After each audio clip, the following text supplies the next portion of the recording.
C'est l'histoire d'un jeune enfant qui rentre avec son père dans une boulangerie-pâtisserie. Et lorsqu'il rentre, il voit toutes les friandises là sur la vitrine. Alors il part, il se colle à la vitrine et il regarde avec les gros yeux comme ça l'une des friandises. Et quelle est sa surprise lorsque l'employé lui tend la friandise qu'il regardait. Alors il se dit « Waouh, c'est magique, je vais recommencer ».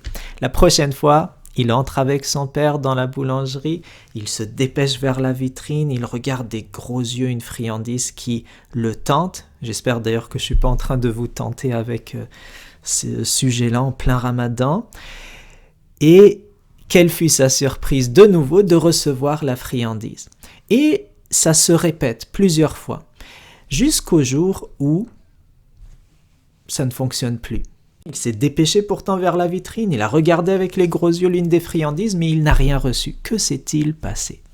ولو أن ما في الأرض من شجرة أقلام والبحر يمده من بعده 7 أبحر ما نفدت كلمات الله إن الله عزيز حكيم. Salam alaikum wa rahmatullahi ta'ala wa barakatuhu, très chers frères et très chères sœurs. Alors, ce qui s'est passé, c'est que le père, il entrait pour commander du pain, et lorsqu'il voyait de haut, comme ça, il voyait son jeune enfant qui était près des vitrines, il donnait l'autorisation, ou il demandait à l'employé de lui donner ce que l'enfant attend. L'enfant, il croyait que c'était lui qui était le maître de la situation, mais en fait, il recevait la générosité de son père. Jusqu'au jour où le père a refusé d'autoriser l'employé, donc l'enfant n'a pas reçu. Cette histoire est pour illustrer le fait que nous, comme le jeune enfant, on doit élever notre conscience de la provenance du don et de avoir une pleine conscience que tout ce que je reçois comme bienfait, il vient du bienfaiteur suprême, Allah subhanahu wa ta'ala, Al-Mun'im. Al-Mun'im, celui qui nous donne des ni'ma. Et ni'ma, c'est le mot sur lequel on s'arrête aujourd'hui, il renvoie à cette sérénité, ce confort, ce bonheur que nous procure un bien. Et lorsqu'on le remet en lien avec Allah Azza wa Jal, on peut retenir 3 leçons. La première, c'est que ça va créer un lien d'amour, d'affection, ça va nourrir notre foi de manière concrète, parce que je reçois de la part du bienfaiteur quantité de biens. Comment ne pourrais-je pas être reconnaissant, plein d'amour pour lui, plein d'adoration pour lui? Vous voyez, il y a un lien comme ça, d'affection, d'émotion vive quand on reçoit, quand on prend en considération tous les bienfaits qu'il nous a donnés. Deuxièmement, ça nous fait prendre conscience que tout ce que nous avons, nous devons l'utiliser comme il plaît à Dieu. Sinon, ce serait comme une trahison. Je t'offre un cadeau et ce cadeau-là, tu l'utilises pour faire du mal. Mais il y a un problème. Je te l'offre pour que tu fasses du bien avec, pour que tu l'utilises à bon escient. Donc c'est, pour comparer l'idée, la même chose. Tous les dons que nous avons ont pour objectif de plaire à Dieu avec. Et troisièmement, et c'est une leçon importante, c'est pour, d'une part, faire que ceux qui donnent soient humbles, parce que quand tu donnes, des fois, tu peux te sentir comme tu te considères comme un bienfaiteur, comme tu fais ressentir les autres redevables de ta générosité. C'est une tendance qui peut arriver. Et donc, quand on s'en remet à Dieu et qu'on est celui qui donne, ça nous rend humbles.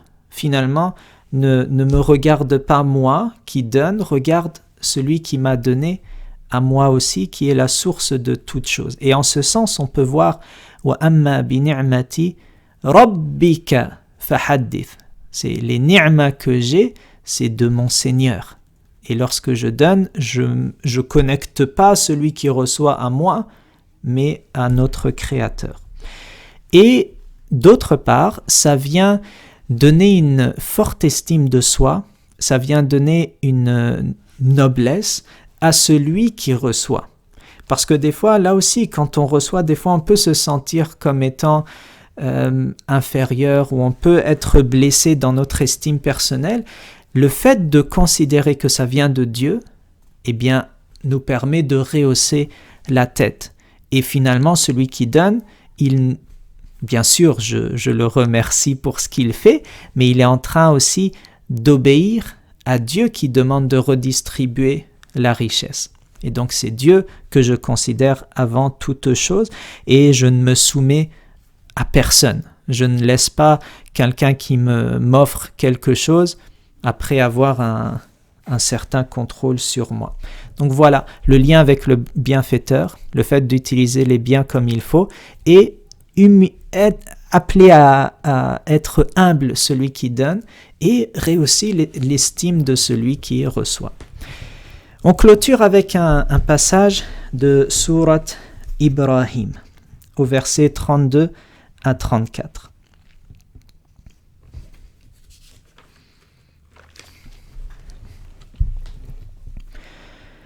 الله الذي خلق السماوات والأرض وأنزل من السماء ماء فأخرج به من الثمرات رزقا لكم